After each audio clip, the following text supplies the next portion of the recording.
अस्सलाम वालेकुम guys, welcome to my new vlog. कैसे हैं आप सब? उम्मीद करती हूँ कि बिल्कुल खैरियत से होंगे। तो जनाब, जैसा कि हमने अपनी पिछली वीडियो के अंदर बात की थी शरारती नौ के बारे में, हुर्फ़े तहज्जी के बारे में, और हम शरारती नौ को किस तरह से जोड़ते हैं, शरारती नौ को शरारती नौ क्यों कहा जाता है, हमने इन सब चीज़ों के बारे में डिस्कशन की थी। तो आज का जो हमारा टॉपिक है, जो आज मैं आप लोगों के लिए टॉपिक लेकर आई हूँ, वो है हमारा आज का जो टॉपिक है वो है फ़ल्की हुर्फ़, फ़र्शी हुर्फ़ और असली हुर्फ़। फ़ल्की हुर्फ़ कौन से होते हैं, फ़र्शी हुर्फ़ कौन से होते हैं, और असली हुर्फ़ कौन से होते हैं, और इनको जो ये नाम दिए गए हैं तो ये क्यों दिए गए हैं, आज हमारा टॉपिक ये है। प्लस हम आज ये भी सीखेंगे कि किस तरह से हम दो हुर्फ़ी अल्फ़ाज जोड़ बनाते हैं, किस से हम तीन हुर्फ़ी अल्फ़ाज जोड़ते हैं, और किस तरह से हम चार हुर्फ़ी अल्फ़ाज को जोड़ते हैं। दो हुर्फ़ी अल्फ़ाज को दो हुर्फ़ी क्यों कहा जाता है, तीन हुर्फ़ी अल्फ़ाज को तीन हुर्फ़ी क्यों कहा जाता है, और चार हुर्फ़ी अल्फ़ाज को चार हुर्फ़ी क्यों कहा जाता है। आज हम इन्हीं सब चीज़ों के बारे में डिस्कशन करेंगे और इन्हीं सब चीज़ों के बारे में हमारी ये वीडियो है। तो चलते हैं अपनी वीडियो की तरफ और अपनी वीडियो को स्टार्ट करते हैं। तो जनाब, सबसे पहले हम समझते हैं फ़ल्की हुर्फ़ कौन से होते हैं, फ़र्शी हुर्फ़ कौन से होते हैं, और असली हुर्फ़ हमारे पास कौन से होते हैं। अच्छा, इन हुर्फ़ को हम समझने के लिए जो हम कॉन्सेप्ट ले सकते हैं वो हम ले सकते हैं बिल्कुल जिस तरह से हमारे पास इंग्लिश अल्फ़ाबेट्स होते हैं, तो वहाँ हमारे पास स्काई लेटर्स, रूट लेटर्स और ग्रास लेटर्स होते हैं। तो जिस तरह हमारे पास वहाँ पे कॉन्सेप्ट क्लियर हैं कि जो ऊपर की लाइंस में लिखे जाएंगे वो स्काई लेटर्स हैं, जो नीचे की लाइंस में लिखे जाएंगे वो रूट लेटर्स हैं, और जो बीच की लाइंस में लिखे जाएंगे वो ग्रास लेटर्स हैं। बिल्कुल इसी तरह हमारे पास जो हुर्फ लाइन से ऊपर लिखे जाते हैं वो हमारे पास कहलाते हैं फ़ल्की हुर्फ, जैसे कि अलिफ, तोइन, ज़ोएं, काफ और गाफ, जिसे हम लाइन से ऊपर की तरफ ले जाके लिखते हैं, यानी कि जो आसमान की तरफ ऊपर की तरफ जा रहे हों वो हमारे पास कहलाते हैं फ़ल्की हुर्फ।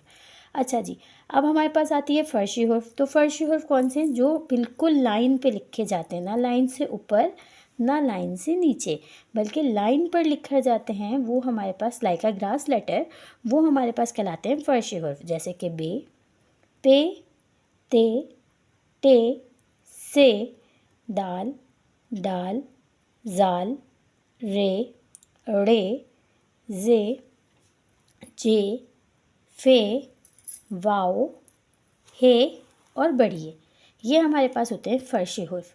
अच्छा जी, अब वो हुर्फ जो हमारे पास लाइन से नीचे लिखे जाते हैं, जिन्हें हम लाइन से नीचे लिखते हैं, नीचे की तरफ लिखते हैं, वो हमारे पास क्या कहलाते हैं, असली हुर्फ कहलाते हैं, जो लाइन से नीचे आ रहे होते हैं, जैसे कि रूट लेटर्स होते हैं हमारे पास। तो ये कौन कौन से हैं, जीम, चे, हे, ख्वे, सीन, शीन, स्वाद, ज़्वाद, आइन, गैन, क़ाफ, लाम, मीम, नून और छोटी ये हमारे पास कौन से हुर्फ हैं, ये हमारे पास असली हुर्फ हैं। अच्छा, अब हमारे ये कॉन्सेप्ट हमारे बहुत अच्छी तरह से क्लियर हो गए। अब हमारे पास जो नेक्स्ट टॉपिक है, जो हम समझना चाह रहे हैं या जो हमें समझना है, वो है हमारा दो हुर्फ़ी, तीन हुर्फ़ी और चार हुर्फ़ी अल्फ़ाज।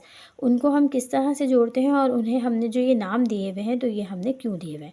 तो चलते हैं हम अपनी नेक्स्ट एक्सरसाइज की तरफ। सबसे पहले हम आ जाते हैं दो हुर्फ़ी अल्फ़ाज की तरफ। दो हुर्फ़ी अल्फ़ाज को हम दो हुर्फ़ी क्यों कहते हैं, दो हुर्फ़ी अल्फ़ाज को हम दो हुर्फ़ी इसलिए कहते हैं कि वो अल्फ़ाज जो दो हुर्फ़ से मिलके बनता है वो क्या कहलाता है, दो हुर्फ़ी अल्फ़ाज कहलाता है। जैसे कि बे एक हुर्फ़ है और अलिफ़ एक हुर्फ़ है, बे और अलिफ़ को जब हम जोड़ेंगे तो ये बनेगा बे अलिफ़ बा। तो ये जो है, ये बे अलिफ़ बा जो है, ये हमारे पास दो हुर्फ़ी लफ्ज़ हमारा कहलाएगा। इसी तरह बे और वाव, बे वाव बू, ये भी हमारे पास दो हुर्फ़ी लफ्ज़ कहलाएगा। बे छोटी है बी, जीम अलिफ जा, जीम वाव जू, जीम छोटी है जी, ये सारे हमारे पास दो हुर्फ़ से मिलके बने हुए वर्ड हैं, इसलिए इन्हें हम दो हुर्फ़ी अल्फ़ाज कहते हैं।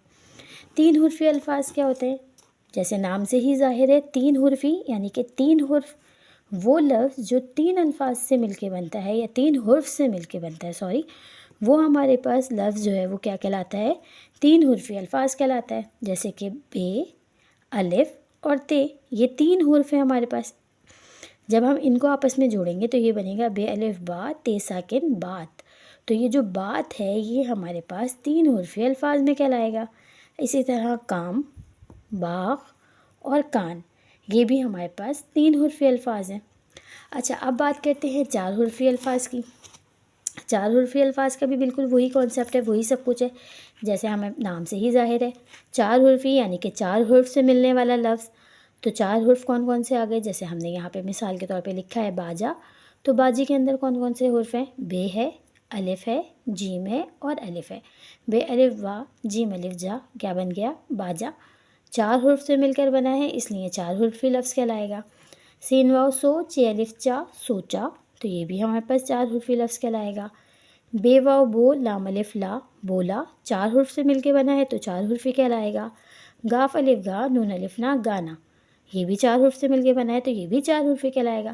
اب آپ سوچیں گے کہ نیکسٹ ویڈیو میں نے آپ لوگوں کو بتایا تھا کہ گاف کو ہم اگر آدھا کر دیں تو یہ گاف کی آدھی شکل بن جاتی ہے، لیکن یہاں پہ میں نے گاف کی دوسری شکل لگائی ہوئی ہے۔ تو جب بھی ہم گاف کو واو کے ساتھ، چھوٹی اے کے ساتھ یا بڑی اے کے ساتھ جوڑتے ہیں، چاہے گاف ہو یا چاہے ہمارے پاس چھوٹا والا کاف ہو، یعنی جسے ہم ڈنڈی والا کاف بھی کہتے ہیں، جب بھی ہم کاف یا گاف کو واو چھوٹی اے یا بڑی اے کے ساتھ جوڑتے ہیں تو ہم گاف کی یہ والی آدھی شکل لگاتے ہیں، لیکن جب بھی ہم گاف یا کاف کو الف کے ساتھ جوڑتے ہیں تو ہم گاف کی یہ والی شکل لگاتے ہیں۔